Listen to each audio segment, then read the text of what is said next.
자, 여러분들 수능 보느냐고 정말 고생 많으셨습니다. 세종고등학교 교사 박재상입니다.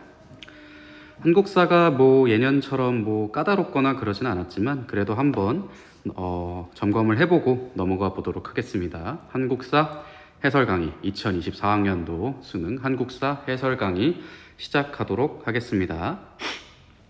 자, 밑줄 친 이 시대에 대한 설명으로 옳은 것은 이라고 하고 있어요. 이 시대의 대표적인 무덤으로 고인돌이라고 하는 게 생겨났다라고 하고 있습니다. 계급이 발생한 시대, 그렇죠. 청동기 시대를 이야기하고 있는 거겠죠. 청동기 시대에 관한 설명으로 옳은 것을 고르면 되겠네요. 답은 비파형 동검이 제작되었다. 상평통보가 전국적으로 유통된 건 조선시대라고 할 수 있겠고요. 석굴암 본존불상, 신라죠.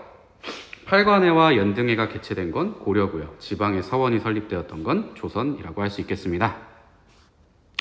어렵지 않았고요. 자, 2번 문제입니다. 가라는 나라에서는 이게 조금 까다로울 수 있었습니다. 가독부 혹은 성왕 또는 기하라고 부른다. 이것만 봐서는 모르겠네요. 왕의 명령은 교라고 한다. 뭔가 이 교라고 하는 건 동아시아사 배운 친구들은 알겠지만 황제의 명령이라고 할 수 있겠습니다. 황제를 지향했던 나라이고요. 결정적으로 주요 관청으로 선조성과 정당성 그리고 지방 체제로서 5경, 15부, 62주가 있다라고 이야기하고 있네요. 이 나라는 바로 그렇죠. 발해라는 나라라고 할 수 있겠네요. 자, 그래서 발해에 관한 설명으로 옳은 것을 고르면 되겠네요. 답은 발해 도서관이었던 주자감 2번이라고 할 수 있겠습니다. 골품제를 운영했던 건 신라시대고요. 수원 화성을 건설하였던 건 그렇죠. 조선 후기라고 할 수 있겠고요. 대한국 국제를 제정했던 건 이제 대한제국이고요. 향부곡소는 고려시대라고 할 수 있겠습니다. 자, 3번입니다. 연대기를 묻는 문제네요. 가와 나 시기의 사이에 있었던 사실로 옳은 것을 고르는 문제입니다. 자, 이 의방과 이 고라고 하는 인물이 정중부에게 말하기를 무신들은 모두 굶주리고 피곤하니 어찌 참겠습니까? 라고 하면서 고려의 왕이었던 의종을 쫓아내고 어린 태손을 죽였다. 가라고 하는 사건, 그렇죠. 이의방, 정중부 같은 인물들이 무신에 대한 차별로 일으켰었던 이른바 무신정변이라는 사건으로 비정할 수 있겠네요. 나 한번 봅시다. 군사가 위화도에 머물면서 좌우군 도통사가 글을 올렸다. 그리고 회군을 하였다. 이성계라는 사람이 최영이라는 사람과 대립을 했던, 그렇죠. 그래서 이제 조선의 건국 직전에 일어났었던 위화도 회군이라고 하는 사건을 말하고 있습니다. 즉 조선 중기, 고려 중기에서 고려 말기까지 그 사이의 과정에 있었던 일을 고르면 되겠네요. 근데 여기선 어렵지 않게 1, 2, 3, 4, 5번 보기 중에 고려시대에 관한 보기는 하나밖에 없죠. 그렇죠. 공민왕이라고 하는 왕 때 신돈을 등용해서 설치했던 전민변정도감이라고 하는 게 설치된 게 이 사이에 들어갈 수 있겠습니다. 조선 책략이라고 하는 게 소개되었던 건 이제 개항기를 의미하는 거고요. 한성조약이 체결되었던 건 갑신정변의 결과였죠. 그리고 홍경래의 난이 일어났던 건 조선 후기일 거고요. 사비천도는 백제의 성왕이었습니다. 자, 그래서 3번 문제 한번 봤고요. 자, 4번 문제입니다. 밑줄 친 이 왕에 대한 설명으로 옳은 것을 고르라는 문제입니다. 사진은 고려를 건국한 이 왕의 무덤이라고 하고 있네요. 고려를 건국한 이 왕.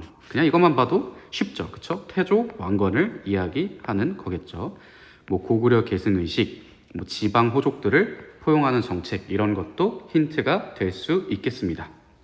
그래서 태조라고 하는 왕이 죽기 전에 남겼던 후뇨 10조, 답은 1번이겠죠. 과거제를 실시했던 것도 고려시대 왕이었죠. 고려 4대 왕이자 태조의 아들이었던 광종이라고 하는 인물이 쌍기라는 인물의 권위를 받아들여서 시행을 했었고요. 평양으로 천도했던 건 그렇죠. 고구려 장수왕 때였겠죠. 사군 육진을 개척했던 건 조선 세종 때입니다. 홍범 14조를 반포하였다라고 하는 건 갑오개혁 때 일이죠. 정확히 말하면 2차 갑오개혁입니다.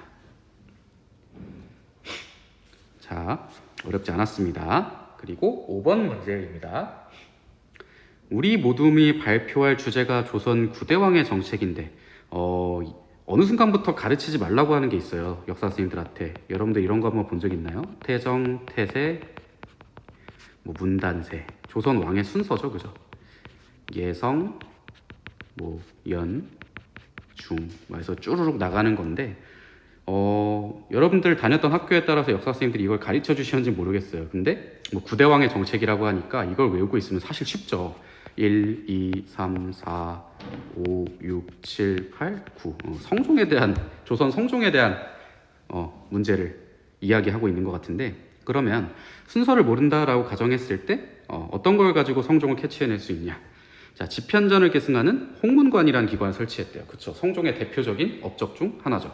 국조 올해이, 이것도 마찬가지입니다. 그리고 사림을 적극적으로 등용하기 시작한 것도 이 시기고요. 이때 등용됐던 사람이 그 유명한 김종직이죠.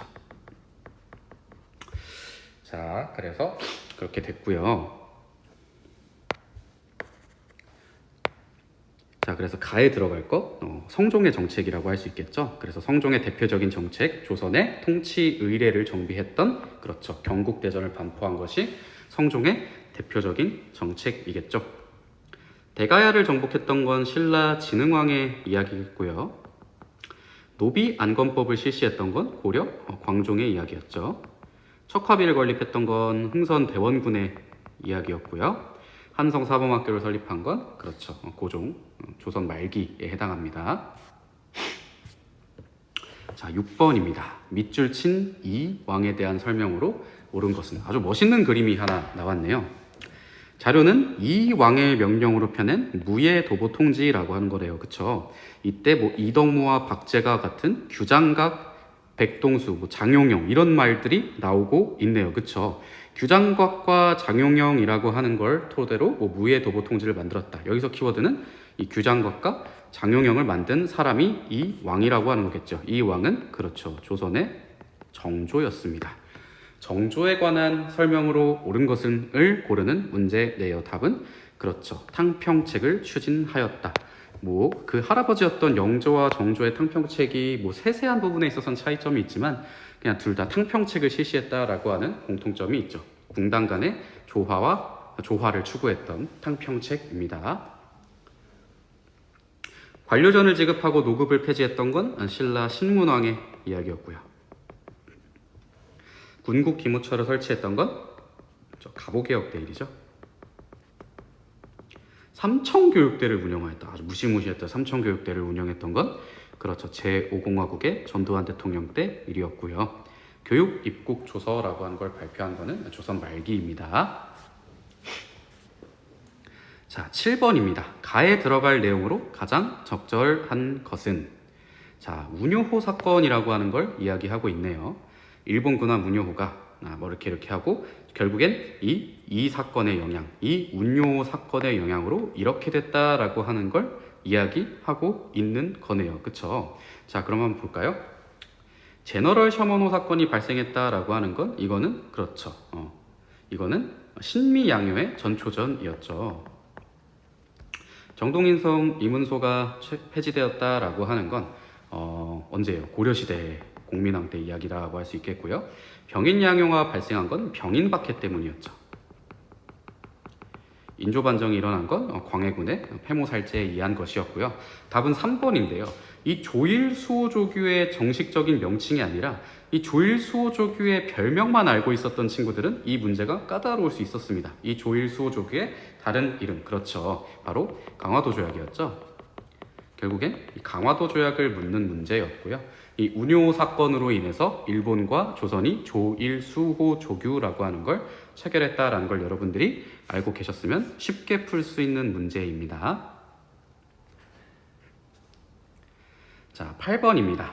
다음 자료를 활용한 탐구 주제로 가장 적절한 것은, 자, 어윤중이 청의 막원충과 필담, 이제 서로 말이 안 통하지만 한자를 같이 쓰니까 글을 써가면서 이야기를 나눴다라고 하는 거죠. 그쵸? 구식군인들에게 몇 달째 급료도 지불하지 못하였습니다. 월초에 급료를 줄 때 창고지기가 썬 걸 나눠주고 있다. 이 구식군인들이 뭔가 불만을 일으킬 만한 상황이죠, 그죠? 그래서 이 구식군인들이 궁궐에 들어가서 고관을 살해했던 사건, 바로 이모군란이라고 하는 사건을 탐구 주제로 설정할 수 있겠네요. 어렵지 않은 문제였습니다. 자, 9번입니다. 땡땡땡 기록물, 가 운동에 대한 설명으로 옳은 것을 고르는 문제잖아요. 어떤 운동의 기록물이 세계 기록 유산에 등재가 확정이 되었다라고 하고 있습니다. 자, 그러면 뭔가 한번 볼까요? 자, 1884년부터 1895년 당시 농민군의 각종 문서와 개인 기록이라고 하고 있고요. 결정적으로 전봉준이라고 하는 사람이 등장을 하고 있네요. 이 운동은 바로 그렇죠. 동학 농민 운동을 이야기하고 있습니다. 동학 농민 운동. 자, 동학 농민 운동에 관한 설명으로 옳은 것을 고르면 되겠네요. 동학 농민 운동 당시 농민들이 개혁 기구로 집강소라고 하는 걸 만들었었죠. 자, YH 무역 사건이 계기가 되어서 신민당의 총재였던 김영삼 대통령이 의원에서 제외가 되고 결국엔 12.6 사태로 박정희 대통령이 암살되는 결과를 맞았고요. 그렇죠. 신간회가 조사단을 파견하여 지원했던 사건은 바로 광주 학생 항일운동이었습니다. 28 독립선언의 영향을 받았던 건 바로 3.1운동이었죠. 자, 그래서 그렇게 한번 보고 넘어가시면 되겠습니다. 자, 10번입니다. 밑줄 친 법령이 시행된 시기에 있었던 사실로 옳은 것은 어떤 법령이래요? 자료는 중일전쟁을 일으킨 일제가 전쟁에 필요한 자원을 효율적으로 조달하기 위해 공포한 법령의 일부래요. 이 법령에서 바로 국가총동원이라고 하는 이야기를 하고 있습니다. 일제는 이 법령을 일본, 조선, 대만 등지에서 적용을 했고요. 한국인을 탄광, 군수공장 등에 강제로 동원했다라고 써져 있네요. 이 국가총동원법이 조선을 비롯한 여러 나라에 적용이 된 거 1938년이었고요. 결국엔 1930년대 후반에서 40년대 일제강점기의 정책을 묻는 문제라고 할 수 있겠네요. 답은 그렇죠. 황국 신민서사 암송이 강요되었다라고 할 수 있겠습니다. 반민족행위 특별조사위원회가 설치된 건 독립을 하고 나서 재헌국회가 만들었던 일이고요. 반민특위라고 하죠. 4.3 사건이 일어났던 건 그렇죠. 50 총선 이전에 제주도에 좌익 세력이 있다라고 하는 그런 과정에서 민간인을 학살했던 사건이었고요. 호포제는 조선시대 이야기고 쌍성총관부는 고려시대 이야기이기 때문에 해당하지 않습니다. 자, 넘어가 보겠습니다. 혹시나 해서 우려하는 건데 여러분들 혹시 한국사 수능 안 본 친구들 없죠? 한국사를 보지 않으면 시험 성적표가 나오지 않습니다. 수능 성적표가 나오지 않습니다. 그런 실수를 한 친구는 우리 세종시 교육청엔 없으리라 생각됩니다. 자, 11번. 다음 대화의 배경으로 가장 적절한 것은 이복에 종로에서 거의 날마다 보안회가 주관하는 대중집회가 열리고 있대. 보안회라고 하는 단체가 나오고 있네요. 그렇죠? 보안회라고 하는 단체가 나오고 있습니다. 이 보안회를 단독으로 묻는 문제는 정말 수능에서 나오기 어려운데 꽤나 까다로운 문제라고 할 수 있겠습니다. 이 보안회는 애국계몽운동 단체 중 하나였는데 특히 이 보안회가 요구했던 건 그렇죠. 일본의 황무지 개간권에 반대의 취지로 만들어졌던 단체였다라고 할 수 있겠죠.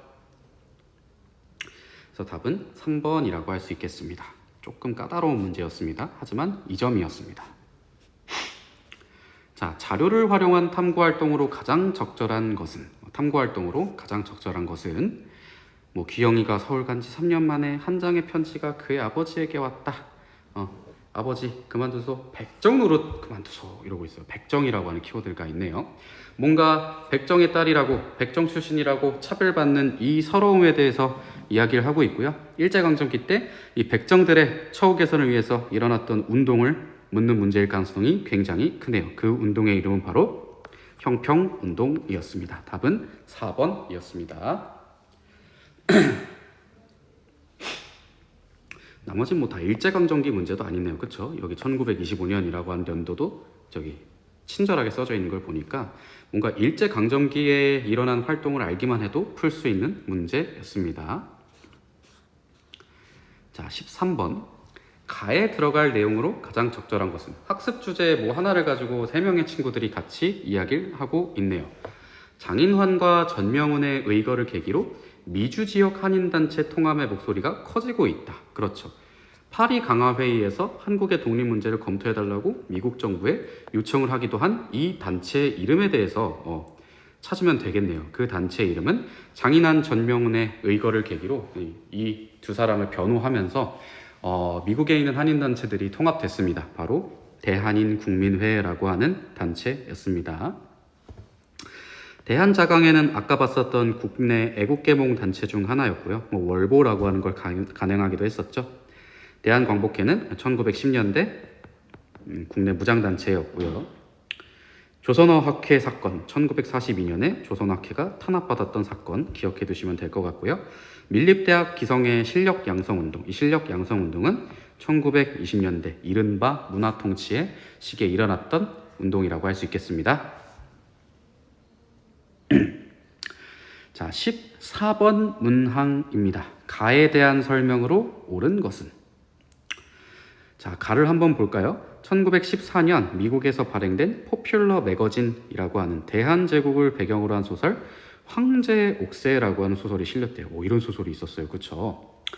이 미국의 한 언론인에 쓴 작품이래요. 이 언론인은 바로 대한매일신보라는 데서 활약을 했고요. 결정적으로 이름이 영국 출신의 베델이었다라고 합니다. 베델이었고요. 이 작품은 일본 정부가 대한제국의 외교권을 박탈하는 어떤 조약의 체결을 강요하는 등 긴박하게 전개되었던 당시 한반도의 상황을 역동적으로 보여주고 있다라고 하고 있네요.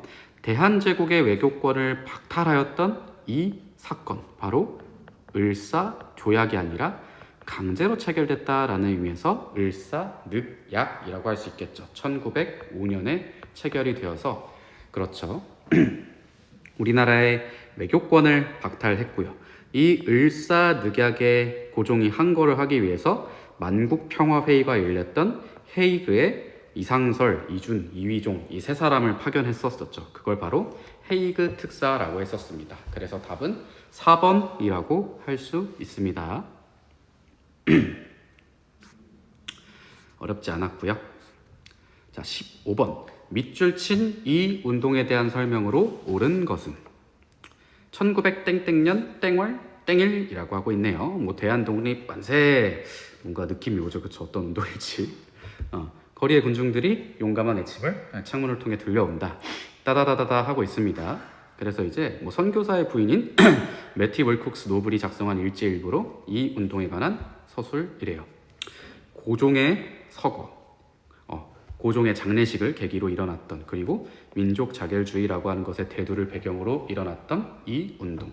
단 이제 이 민족 자결주의가 우리나라에 들어올 때 잘못 해석돼서 들어온 거죠. 여기서 말하는 민족은 식민지민을 의미하는 겁니다. 식민지민의 운명은 스스로 결정할 수 있지만 여기에 해당하는 식민지는 바로 패전국의 식민지.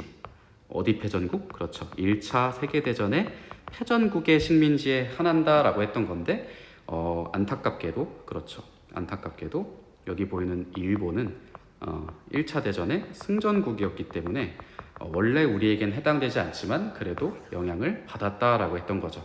이 민족자결주의와 고종의 서거에 영향을 받아서 일어났던 운동, 그렇죠. 3.1 운동이고요. 답은 바로 무엇일까요? 그렇죠. 문화통치 실시의 계기가 되었다. 1920년대로 넘어가는 계기가 되었다라고 하는 거 여러분들이 잘 알고 있으면 좋겠습니다. 자, 16번입니다. 가 군대에 대한 설명으로 옳은 것은? 자, 가를 창설할 때 우리의 분산된 역량을 독립군에 집중한다. 뭔가 분산된 독립군들을 하나로 집중하고 싶다라고 했었고요. 결론적으로 미국 전략정보국과 합작을 하기도 했었고요. 국내 진공 계획을 수립하기도 했었던 이 단체, 이 군대, 바로 가 군대는 한국 광복군이라고 할 수 있겠네요. 임시정부의 공식 군대였던 한국 광복군에 대한 이야기를 묻고 있습니다. 그래서 답은 미국과는 전략정보국에서 합작을 했고 영국과는 인도 미얀마 전선에서 투입이 되어서 합작을 했던 게 바로 한국 광복군이었습니다. 쌍성보 전투에서 승리했던 건 1930년대의 한국 독립군이었죠. 지청천이라는 사람이 이끌었던 한국 독립군. 인천 상륙작전은 한국전쟁 중에 일어났던 것이고요. 고종의 밀명을 받아서 조직되었던 건 1910년대 독립의군부, 복벽주의라고 해서 황제를 다시 세우려 했던 걸 지향했던 독립의군부가 있었을 거고요. 청산리에서 일본군을 격파했던 건 대한독립군 등등 여러 단체였죠. 자, 몇 문제 안 남았네요. 자, 가선거에 대한 설명으로 옳은 것은 이 자료는 UN 한국임시위원단이 참관한 가운데 시행된 우리나라 역사상 최초의 보통선거라고 하고 있었죠. 원래 UN 총회라는 곳에서 인구 비례에 의거한 남북한 총선이 결정이 됐는데 이걸 소련과 북한이 거부를 하게 되고요. 그래서 UN 소총회가 다시 열리게 돼서 선거 가능한 지역에서만 선거를 하기로 결의를 했고요. 그래서 이제 5월 10일에 총선이 일어나게 되는 거죠. 그래서 이 가는 50총선을 이야기하는 거고요. 총선은 그렇죠. 국회의원을 뽑는 것이고요. 구체적으로 재헌국회의원, 헌법을 만들기 위한 재헌국회의원을 선출하기 위한 선거가 바로 50총선이었습니다. 발췌 개헌에 따라 실시되었던 것은 이제 그렇죠. 대통령 직선제였죠. 의원 내각제의 요소와 대통령제의 좋은 부분들을 발췌해서 개헌했다라고 해서 발췌 개헌이라고 했고요. 통일주체 국민회의에서 대통령으로 뽑혔던 건 박정희 대통령의 이야기고요. 나머지는 이상 없습니다. 자, 18번 문제입니다. 다음 연설이 행해진 정부의 경제 정책으로 가장 적절한 것은? 자, 저는 대통령에 취임하자마자 재산을 공개했대요. 이전엔 재산을 공개하지 않았나 봐요. 그렇죠? 결정적으로 그렇죠. 금융실명제에 관한 이야기를 하고 있습니다. 식시 직전까지 주변인을 빼고는 아무도 몰랐다라고 하죠. 그리고 지방자치제, 장면 내각 때 잠깐 실시되었으나 그 이후 독재체제에서 채택되지 않았던 지방자치제의 완전한 실시. 이것은 바로 그렇죠. 김영삼 전 대통령에 대해서 묻고 있는 문제입니다. 그렇죠. 김영삼 전 대통령은 그렇죠. OECD에 가입했던 이력이 있죠. 우리나라를 경제협력개발기구에 가입시켰습니다. 경부고속도로를 개통한 건 박정희 대통령이었고요. 농지개혁법을 제정했던 건 이승만 대통령이었습니다. 자, 밑줄 친 시위에 대한 설명으로 옳은 것은? 절망적인 위기에 봉착했던 우리나라 민주주의를 구하고자 4월 19일이라고 이야기하고 있네요. 그렇죠. 4.19 혁명에 대해서 이야기하고 있는 것이 분명합니다. 결정적으로 3.15 부정선거에 항의를 하고 있다라고 하고 있고요. 그렇죠. 이 시위에 대한 설명으로 옳은 것은? 답은 그렇죠. 내각 책임제를 골자로 한 개헌의 계기가 되었다. 그래서 이 4.19 혁명 이후로 이승만 대통령이 스스로 하야를 하게 되고요. 그리고 내각 책임제를 기반으로 한 이른바 장면 내각이라고 하는 게 출범이 되지만 얼마 못 가서 5.16 군사정변이 일어나서 다시 군부 독재가 시작되었다라고 하는 과정. 자, 3.1 민주구국선언은 유신헌법에 반대를 하는 선언이었고요. 4.13 호원 조치의 철폐, 전두환 대통령 때 이야기. 그래서 6월 민주항쟁으로 가게 되는 결과를 일으켰던 거고요. 신군부 세력의 권력 장악에 저항했던 건 광주 5.18 민주화 운동이었고요. 60만 세 운동이 일어나는 계기가 된 건 그렇죠. 순종의 장례식이었습니다. 자, 대망의 마지막 문제입니다. 오랜만에 통일 문제가 나왔네요. 남과 북 사이에 대화의 길이 트이기 시작했습니다. 우리나라의 자주평화 통일을 추구하는 이 성명이라고 하는 것. 통일 정책은 크게 세 가지가 있죠. 첫 번째, 박정희 대통령 시기 7.4 남북 공동 성명이 있고요.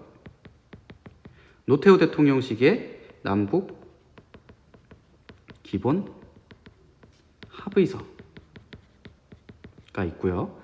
그리고 김대중 대통령 시기에 6.15 남북 공동 선언이 있습니다. 요새는 노무현 대통령 시기에 14선언도 나오는 추세기도 한 것 같습니다. 자, 여기서 성명이라고 얘기하고 있는 건 요거죠. 7.4 남북 공동 성명이라고 하고 있고요. 결론적으로 중앙정보부라고 하는 게 나오는 거 보니까 박정희 대통령 시기의 통일 정책이다라고 할 수 있고, 자주 평화 민족 대단결이라는 걸 보니까 결론적으로 7.4 남북 공동 성명, 박정희 대통령 시기 정책이라고 할 수 있겠네요. 자, 여기까지는 이승만 대통령이라고 할 수 있겠죠, 그죠? 5.16 군사정변. 여기 잠깐 장면 내각이 있긴 했지만, 그렇죠. 이 7.4 남북 공동 성명이라고 하는 것 자체가 어떤 사건이었어요? 그렇죠. 북한도 소련과 중국과의 관계가 틀어졌고요. 남한도 뭔가 미국과의 관계가 안 좋아지기 시작하는데, 결정적으로 국제적으로 냉전이 조금 사그라들 분위기가 나오다 보니까 북한과 남한에서 김일성과 박정희라고 하는 이 두 사람이 뭔가 독재를 할 명분이 없어지게 되는 거죠. 그래서 이제 독재 정치를 할 새로운 명분이 필요했던 건데, 그걸 바로 통일로 삼게 되는 것이었고요. 그래서 이 통일을 삼기 위해서 7.4 남북 공동 성명이라고 하는 걸 발표했고요. 그해 10월 박정희 대통령은 독재 헌법을 공고하는 유신헌법이라는 걸 공포를 했었죠. 그래서 이 7.4 남북 공동 성명은 다에 들어가야 맞는 것이겠습니다. 북한에서도 독재를 공고히 하는 사회주의 헌법이 채택되기도 했었고요. 자, 그래서 이제 여러분들의 3년간의 대장정이 끝났습니다. 지금 저기 수시 준비하는 친구들도 있을 거고, 지금 이 면접 앞두고 있는 친구들은 놓으시면 안 돼요. 면접 계속 준비하시고요. 재시문 면접이든 혹은 생기부 기반 면접이든 다 중요하지만, 이 재시문 기반 면접인 친구들은 각 대학교의 기출문제를 반드시 풀어보셔야 됩니다. 반드시 풀어봐야 됩니다. 이 영상을 찍는 시점에 주말에 이제 고려대학교 면접이 있는데, 재시문 면접은 반드시 기출문제나 모의면접 문제를 반드시 풀고 가시고요. 생기부 기반 면접인 친구들은 자신의 생기부를 조금 정확히 파악할 필요가 있습니다. 수행평가 때 어떤 의미 있는 활동을 했고, 창의적 체험 활동 때 어떤 의미 있는 활동을 했고, 그렇죠. 그리고 뭐 가끔가다 세특에 어떤 책을 읽었는지 이제 써지기도 하는데, 그 책에 대해서 정확히 잘 알고 있을 필요도 있겠고요. 그리고 이제 논술 준비하는 친구들도 마찬가지로 논술 잘 준비하시면 되겠습니다. 아직 입시가 끝난 게 아니에요, 여러분들. 수능이 끝난 거지 입시는 12월까지 계속됩니다. 그러니까 뭐 적당히 쉬시면서 자신이 목표로 하는 수시 대학 혹은 이제 정시 준비 잘 하시기 바랍니다. 3년 동안 정말 고생 많으셨습니다. 세종고등학교 박재상 선생님이었습니다. 안녕. 추가적으로 이제 출제 경향을 한번 내년에 볼 친구들을 위해서 이야기를 하자면, 한국사가 여러분들에게 보지 않으면 이제 시험 성적표가 나오지 않기 때문에 원래 평가원 측에서도 까다롭게 출제하진 않았습니다. 까다롭게 출제하진 않았는데요. 근데 이게 아까도 보시면 이런 문제 같은 경우 19번 문제 같은 경우는 보기에 그런 내용이 굉장히 촘촘한 편입니다. 이거는 뭐 저기 내신 시험 문제로도 손색이 없는 높은 난이도의 내신 시험 문제는 아니겠지만, 내신 시험으로도 손색이 없는 근현대사에서는 그런 문제가 나오고 있다라고 하는 거고요. 이것도 마찬가지예요. 통일 정책을 묻고 있는 쉬운 문제처럼 보이겠지만, 나름 그 대통령 정책의 시기에 정책과 그리고 그 대통령이 연대상으로 어디에 위치해 있는가를 묻는 문제, 이런 문제들이 많이 나오고 있다라고 하는 겁니다. 18번 같은 문제도 마찬가지입니다. 여러분들이 근현대사를 공부할 때 전두환 대통령까지만 딱 공부하는 경향이 있는데 이제 김영삼 대통령에 대한 문제를 직접적으로 묻고 있는 9월 모의고사 같은 경우에는 아예 보기에 이명박 대통령 시기에 G20 정상회의 참석이 나오고 있다. 그런 것들이 트렌드라고 할 수 있겠습니다. 결론적으로 약간은 한국사가 까다로워지고 있다라고 하는 거. 그래서 혹시 내년 수능을 준비하는 친구들은 한국사를 뭐 공부할 필요는 없지만 이 근현대사 부분에 있어서는 근현대사 부분은 대통령별로 정책을 간단히 정리해 두시는 것도 좋을 것 같습니다. 이제 진짜 마무리 하도록 하겠습니다. 안녕.